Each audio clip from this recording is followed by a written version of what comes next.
WhiskyJason here, whiskey from the viewpoint of an American over here in Germany. Today at the Bottle Market 2021 in Bremen, Germany, together with Lars Karlsson from High Coast Distillery. Excellent. So other people know you from the old name, something with Compass, right? Yeah. No, it was not Compass, it was Box. Yeah, and Compass Box politely asked, would you please change your name? And you did. Yeah, after some Encouragement? suggestions, yeah. We actually was quite keen on keeping the name Box. Yeah. Up until they said, you know, we're owned by Bacardi, right? Yeah. Mm-hmm. And we will be called High Coast. So, okay, good. it's a good name, so. It's a good name, very good. So, we have a Swedish company here. We have your own distillery. You've been doing this for a few years now. Tell us a little bit about the history of High Coast. Yeah, sure. High Coast Distillery was founded in 2010 by 6 people. One of them was an artist, and he owned this building where we have the distillery. Mm-hmm. And he wanted to do something else than art. Right. And he went to Scotland, and then the idea of starting a distillery came up. So, and after some years, they had raised enough money to get the stills from Forsyths and the mash tun and everything also from Forsyths. Mm-hmm. And then they started, and then they hired some people that knew something about whiskey. So our distillery manager, Roger Melander, was very early into. I think he's easy to describe as Sweden's biggest whiskey geek. Okay. He knows everything there is to know about whiskey. And then me and some other guys and girls came into the company. Mm-hmm.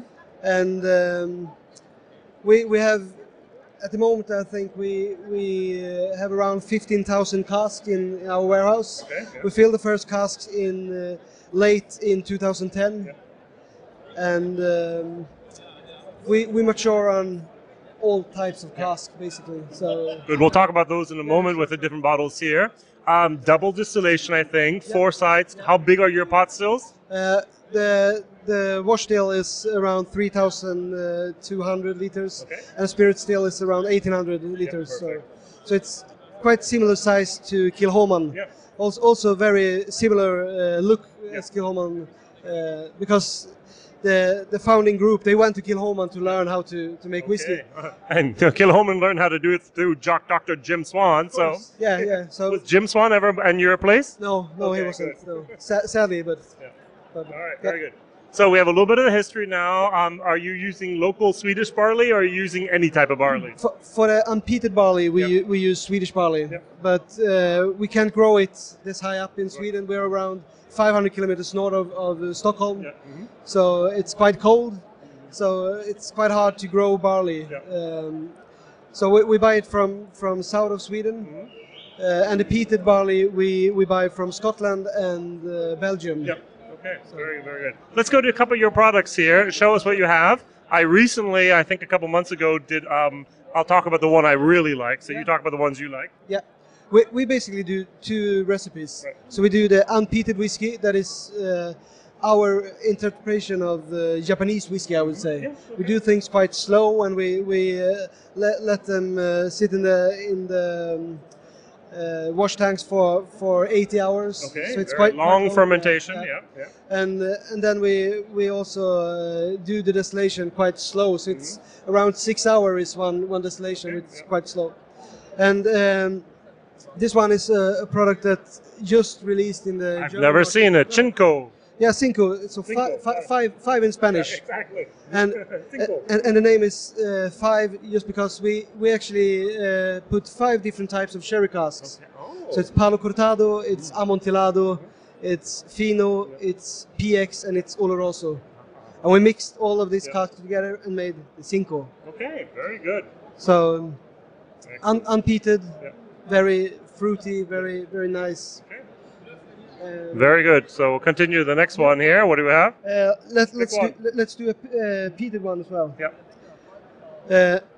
This is one of our series that we call Silent Mills collection, not Silent Stills, because up in the north of Sweden we have so many closed mills. Yeah. Okay. They used to cut wood, but nowadays it's much more industrialized, so all of the mills shut down. But right where the distillery is situated, we used to have a sawmill, that were producing wooden boxes for the English market. Right. That's why it was called Box Sawmill. And we actually, I knew sawmill. and we took that name at the distillery, so we called Box Distillery. And this is actually the cutting symbol that they used to chop into the log to know that this log belongs to this distillery. So, and we released this just in Sweden. So it's 100% peated whiskey, matured on bourbon barrel, around 75%, and then 25% is port wine, also peated. So it's quite good. nice. And the ppm, the level of how strongly peated is it? 45 ppm Okay, is so what Ardbeg. we mainly use. So, yeah. Very, very good. And, So I and had the last one I have to tell a little bit about our first 10-year-old whiskey. Congratulations! Congratulations! Really? Yay. So this is called the first 10 years, and it's basically unpeated whiskey, matured for 4 years on bourbon barrels, and then finished or second maturation in PX cask for 6 years. So 4 years normally, and then the second one is the finish for 6 years. Excellent. Yeah.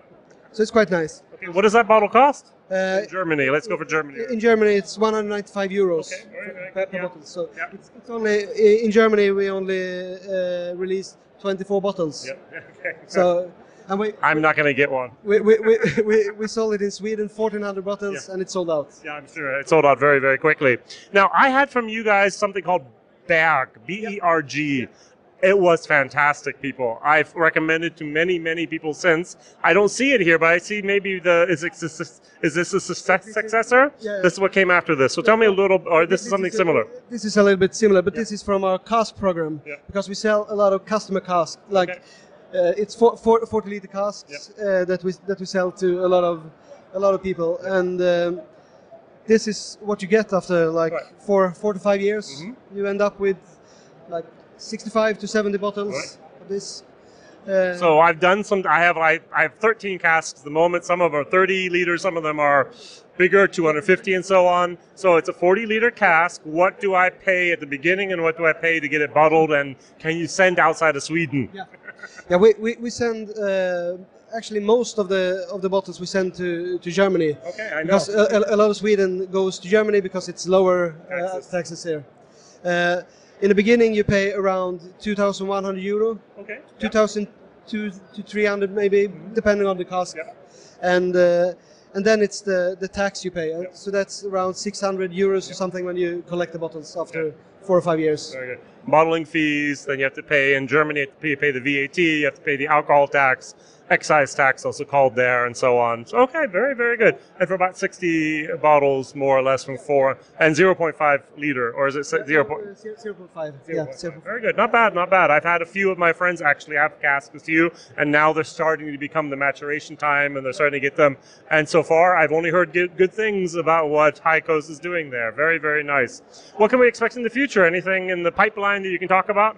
We always try to educate people. So we have our Whiskey Academy that we have 3 to 4 times every year. Okay. 1 week when you can come and visit us and try to work at the distillery.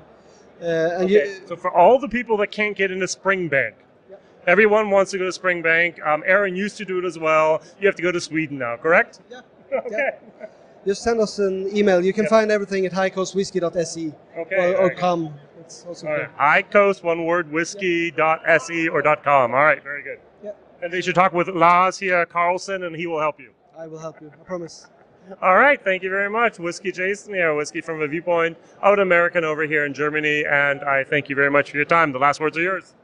Yeah, please try High Coast, and I hope to see you in Sweden. Cheers.